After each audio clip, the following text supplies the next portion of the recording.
All right, hey everybody. So this last piece just kind of puts everything together about what we've been talking about with the polynomial functions and understanding what the graph looks like and the degrees and the number of solutions and the number of terms.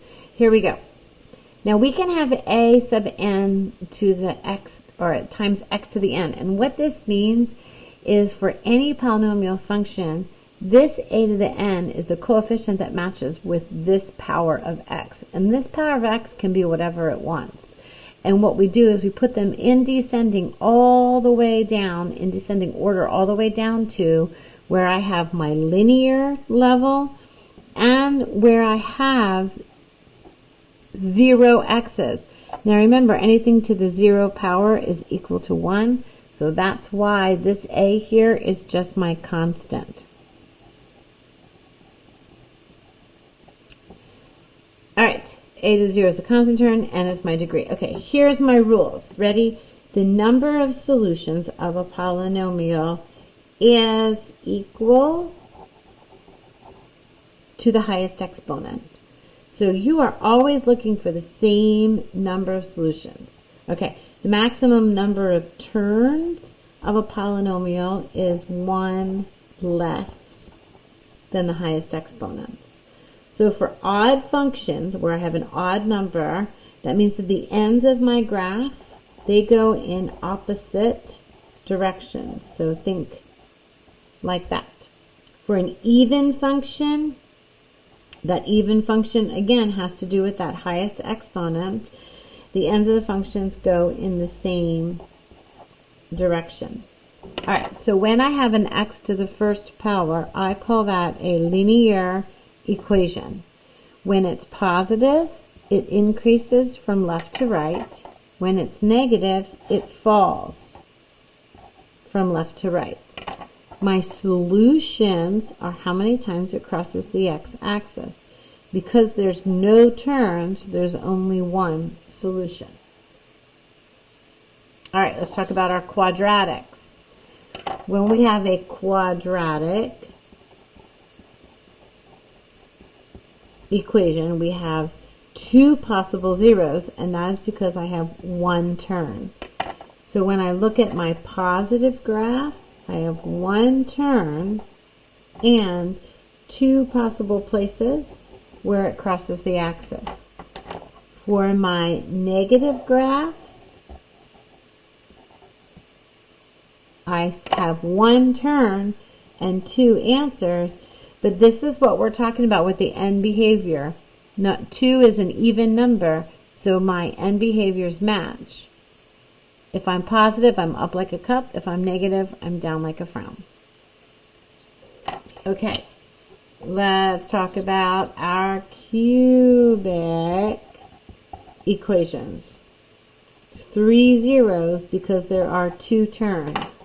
In a positive graph, I go from left to right with a possibility of 3 zeros. Now keep in mind, with all of these, I can have a possibility of no zeros. I can have a possibility of it never crossing my axis. So when we talk about that's the maximum number of zeros, there's a chance it only crosses the axis once. And this is where I get into, this is where I start talking about where I have these turns and it never crosses the axis. This is where I start talking about my imaginary solutions.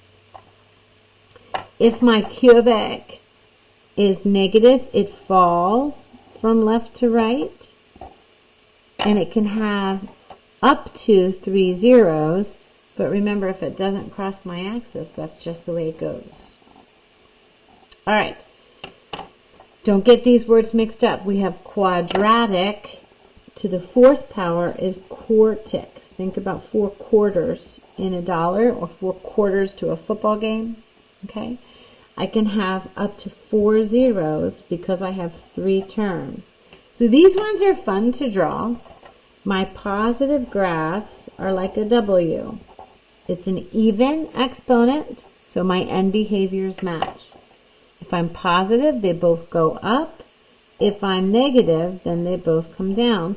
And again, I can have imaginary zeros if it doesn't cross the axis, but I can have up to 4 answers. Think about it, I can also have, this is where sometimes we end up with our double roots, where it bounces. If it's a double root, that's like where it hits it and then goes back down. That double root would be where it bounces. So maybe here I could have a double root. And that's just an example.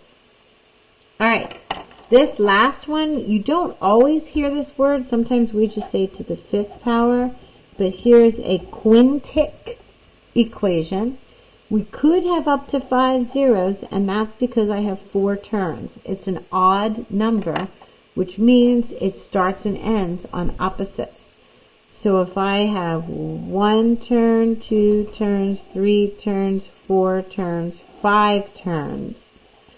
Now I can have up to 5 zeros. 1, 2, 3 of them here are real. And then of course these here are imaginary. And imaginary solutions always come in pairs.